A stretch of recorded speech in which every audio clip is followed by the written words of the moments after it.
Yo, what is up? I am doing a quick unboxing video for a new mouse that I got today. This is the LTC gaming mouse, but let's see what we get out of it.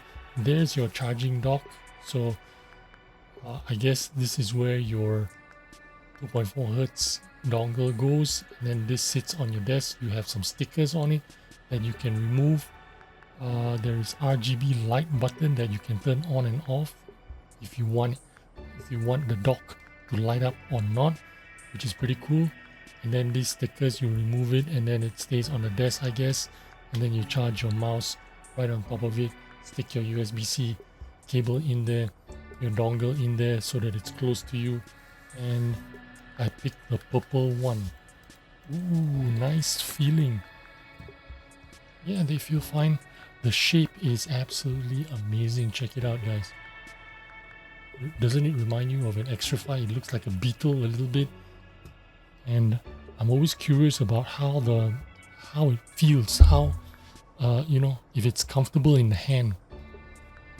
And that compared to a regular mouse, the triggers are kind of like higher, right, on a regular macOS A5. And then this one kind of like tapers off very sharply. Tapers off very sharply to the front, so it feels like your fingers are kind of like overhanging. But how does the okay, so that's what it's gonna look like when you recharge it.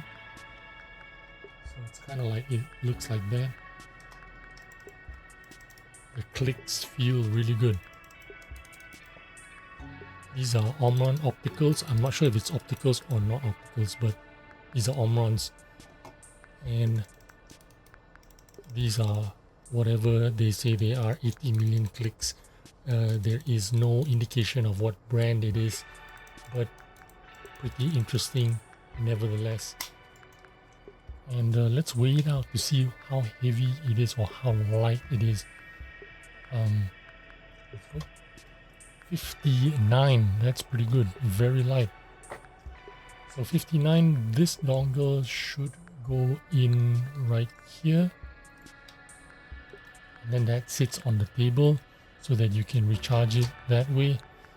I don't know if I want it or not. I don't really want that actually, but we'll do it just for the test. In terms of size, it is not a small mouse. It is in fact bigger than the macOS AX5 Ultra. Yeah, it's bigger and taller. In fact, it is almost as big as a G Pro Superlight. I think it's even as big, if not bigger, than a G Pro Superlight. But let's measure it front to back and we'll see for sure. It says 119, and the width where the sensor is 56. The trigger to where my fingers rest is very low, 19. So on the OP1WE it is 18. This is 19.5, so it's fairly low. Scroll wheel feels pretty good. Side buttons feel really good. They're in a good position as well. I can just roll my thumb over it. And the clicks, that's the most important part. The clicks feel nice. And that shape is super unique. It's tri-mode, 3395 sensor, 1000 polling rate. So let's find out what's up with this mouse, and we'll check in again in like 2 weeks. Okay, it's been a week later and we are back with my finished review. We'll start off with, as usual, the battery life and the cleanliness check on the LTC GM022. What a weird name for a mouse. But I discovered some interesting things about this mouse. There is another mouse which is branded Valkyrie on the MacKeys website, which is exactly the same. In fact, it is the same price, but that one comes with 4K capabilities. This one does not have 4K capabilities. This one is only a 1K polling rate mouse, but that's okay. So it's kind of like probably some offshoot OEM brand, I'm not sure, but that is the feeling that I'm getting out of this mouse. However, it is still a pretty good mouse and I kind of enjoyed it, so I want to share it with you. Now when I'm doing the spin test here, you can see that, you know, the mouse is kind of like spinning where the front is. Now it's not because that it is poorly balanced, because when I'm doing the balance test, there is no indication that the mouse is particularly heavy on one side or another. Maybe it's kind of, it could be favoring the rear, to be honest with you, but this is not what I'm getting when I'm doing the spin test.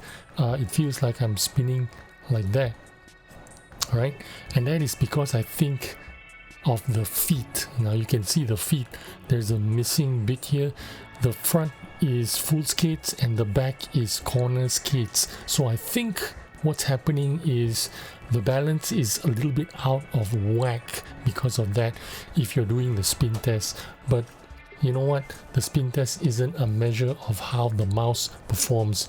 But yeah, over 1K polling, I am getting about 5 days of battery life on this thing, which is kind of unfortunate because this is a 400 milliamp battery. It's kind of a large battery and it isn't very good, and I have a suspicion that it's because they don't use a Nordic chipset. Because when you use a Nordic MCU, I think the battery life is a lot better, as you know, demonstrated by other cheap mouses out there that do use the Nordic MCU. They seem to have 400 milliamp, 300 milliamp, 500 milliamp batteries that go on for at least 1 week, 10 days. Some brands can last for 2 weeks on 1K polling hertz. So, you know, that's kind of a bit unfortunate, I suppose. But in terms of cleanliness, you can see it's holding up quite well over 7 days. Just some build up over there where my ring finger rests, and then on the M1 there's a little bit of blemish there because the finger rests there and presses the buttons there, and then at the thumb there's a little bit of you know, grime that has built up over there over the last week. So it's not too bad. I have no problem with the cleanliness at all. Now in terms of shape and size, this is, like I mentioned, very much a potato shape. If you like the G Pro Superlight, you're gonna like this. It is, even though it's a shorter mouse than a G Pro Superlight, but you're getting that same familiar resting feeling. However, you are getting that sharper fall off at the where your fingers rest. So instead of your fingers resting quite high up this way, you're getting a kind of like a sharp angle drop off where your fingers rest, and it's actually very comfortable. I really like it. You don't feel like your fingers are resting on top of it. It feels very natural. Now as for the build quality, it's very solid and well built. It looks sexy, it looks different. There's a lot of positives in the build quality. Now occasionally I'm getting a squeaky M1, but not right now. Sometimes it feels, sometimes when I press it I get like a mushy feeling and a squeaky response to it. But you know, this happens even with the most expensive established brands, so you know, I'm not really fussed about it at all. It is kind of like nitpicky slightly, but you know, I don't want to do the video without pointing that out, and then you know, maybe get accused of misleading people, but that was my experience. Most of the time you can see it's working fine, but once in a while I do get a little squeak on that M1 button, but other than that it's pretty okay. The coating, there is no coating. I think maybe there's paint on it. It's smooth. There's no grippy coating on it. I feel like it's doing a great job repelling the sweat and grime. There's no shiny spots like endgame gear coating, so I appreciate that. It looks great all the time. Even without cleaning it for a week, it still looks great. I suppose if I clean it every 3 days, it'll look even better. As I was talking about the buttons, the click feeling is pretty nice, to be honest with you. They don't say what brand is the switches, but in the pictures it looks like it's some kind of blue shell Huano. It could be a blue shell blue dot, blue shell white dot, I don't know, but they sound great, they feel great. It might not be an Omron, it might not be you know, the best Huano transparent blue shell pink dot, but you know, it could be better, I suppose. But this is absolutely fine, and I wouldn't say it is worse than a transparent blue shell pink dot, for example. Yeah, the feet I mentioned earlier, they're black PTFE feet. They're very acceptable. Obviously I did not get a very balanced spin test out of it because of the displacement of the pads itself. You got the corner skates at the back and a big pad at the front, so I think that's the reason why. But in terms of practically using it, I have no problem with these skates and I feel really comfortable.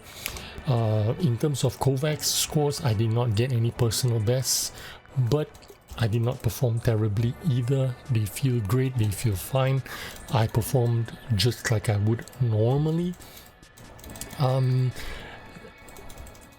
Again, no standout results, but I could easily you know, maintain my normal standards. Now in terms of value, at $50, this is a really fun mouse.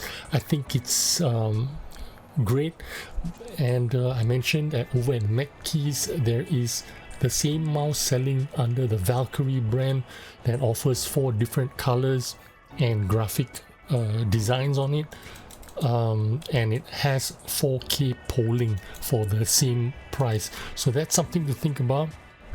But if you're interested in this design, this model with the charging dock, of course I did show you that charging dock earlier, but I'm not going to use it because I don't really like anything on my desk if I can avoid it. Yeah, $50, not a bad deal.